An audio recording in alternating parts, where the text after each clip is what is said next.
ஒன்பது கோளும் ஒன்றாய் காண அங்கு கற்பகம் என்னும் கடவுளின் மெய்யில் சூரியன் முதலாய் 9 கிரகமும் பலவித குணங்களை கொண்டிருக்கும் எங்கள் கற்பக தருவில் அவை வரும்போது ஒன்றாய் சேர்ந்து பலனளிக்கும்.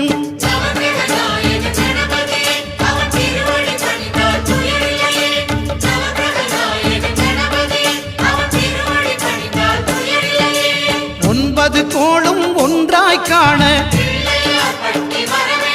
அங்கு கற்பகம் என்னும் கடவுளின் மெய்யில்